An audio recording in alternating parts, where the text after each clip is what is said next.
The story of the Vikings often begins with fire.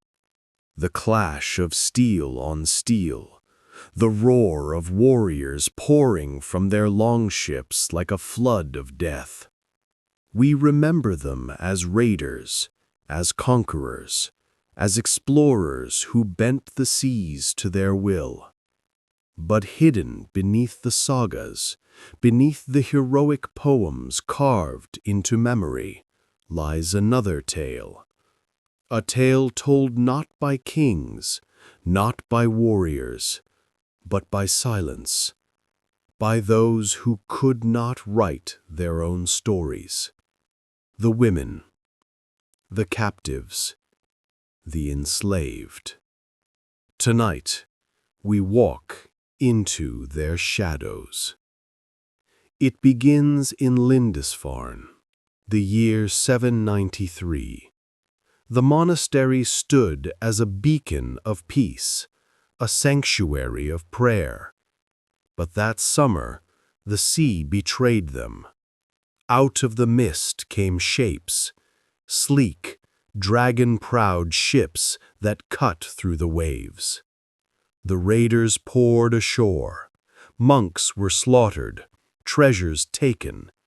But among the silver and gold, another kind of prize was seized. Women, servants, villagers, perhaps even the daughters of local chieftains. Bound in ropes, beaten, silenced. The chroniclers wrote of heathens descending like a storm, but they did not dwell on what happened to the women dragged aboard the ships. Their fates were too grim, too unspeakable. Yet it is here, in this silence, that the true story begins. To the Vikings, these women were not people. They were thralls, property. The Old Norse word thrail meant slave, and thralls were the invisible foundation of Viking life. Historians estimate that up to 1 in 5 people in Viking society lived in bondage. Without them, farms would fail, ships would lack rowers, markets would lose their goods. But while both men and women were taken, it was women who carried the heaviest burden. They were not only workers, they were commodities of flesh, subjected to violence, forced intimacy, and even used to breed the next generation of thralls. Their bodies became both labor and legacy. Imagine the terror of capture. An Irish woman, tending to her child in the early morning, hears the sudden roar of voices. By the time she runs, it is too late. Smoke chokes the air. The sound of axes splitting wood and skull alike fills her ears. Her husband lies dead. Her child is torn from her arms. She is bound in ropes and dragged to the beach. Around her, neighbors wail, children cry, the elderly beg for mercy. There is none. The ships wait, their hulls hungry.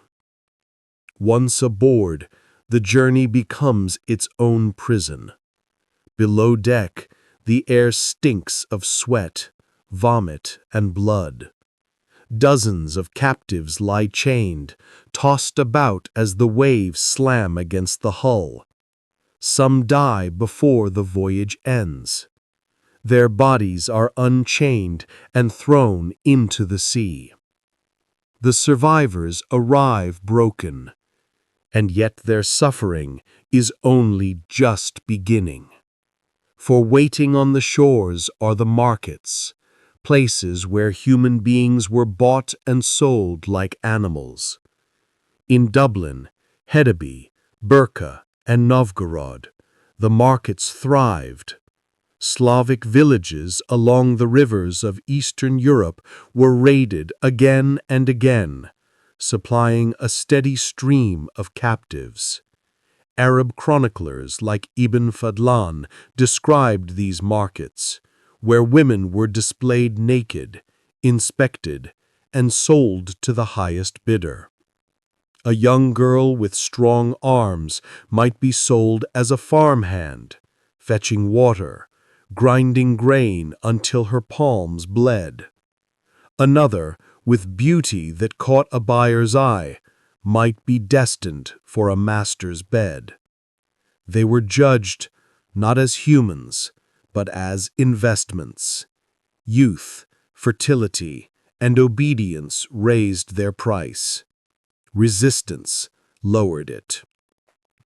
But even for those who found kind masters, the truth was the same. They had no freedom. Their lives were written not by their own choices, but by the whims of those who owned them. The daily life of an enslaved woman was relentless. At dawn, she would rise before her mistress, stoke the fire, and prepare the household. She might milk cows, wash clothes, tend to children not her own, and carry water from distant streams. She ate last, if at all. She slept where there was space, often on the floor. And at night, fear crept in. For many masters, a thrall woman was property to be used however he desired. Consent was not a word that existed in her world. Pregnancies followed. Some children were accepted as slaves. Others, unwanted, were discarded, left to die in the cold. The law itself confirmed her helplessness. In the Icelandic Grogos, a slave's life had a price in silver, not in justice. If a thrall woman was killed, her master might be compensated in coin. If she tried to escape, the punishment was mutilation. A foot severed, scars branded deep into her skin. She was not a person. She was property.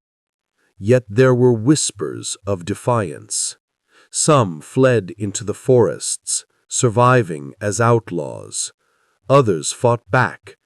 The rebellion was rare and often crushed with brutal swiftness. Still, the dream of freedom lingered even in the darkest night. Across the Viking world, the slave markets grew fat with profit. Dublin became one of the largest slave ports in Europe, its wealth built not on trade in silver alone, but in flesh. From there, Irish captives were shipped to Iceland, to Scandinavia, and beyond. In the east, rivers like the Volga carried long ships deep into Slavic lands.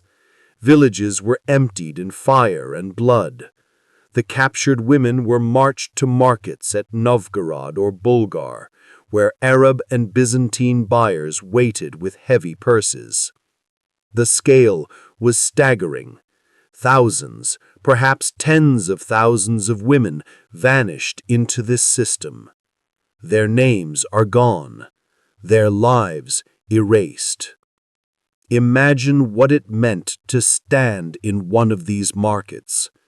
A woman, torn from her family, forced to stand before strangers. She is stripped, her body examined as if she were livestock, her teeth inspected, her hair pulled, her hips measured. Men discuss her value as if she were a horse. She understands nothing of their words, but everything of their tone. When the deal is struck, a coin changes hands. Her life belongs to another. The chains bite into her wrists as she is led away, her fate sealed. Life in the household of her new master was unpredictable. Some women served wealthy chieftains, enduring labor by day and violation by night. Others were sent to toil in the fields, under the eye of mistresses who despised them. Jealous wives often treated enslaved women with cruelty, seeing them as rivals forced into their households. Beatings were common. Punishments were severe. Yet survival depended on obedience. A mistake could mean a lash across the back. An act of defiance could mean death. The enslaved woman's world was one of constant fear. Children born of enslaved women lived in a gray world. Some were acknowledged as slaves, bound to the household that owned their mothers. Others were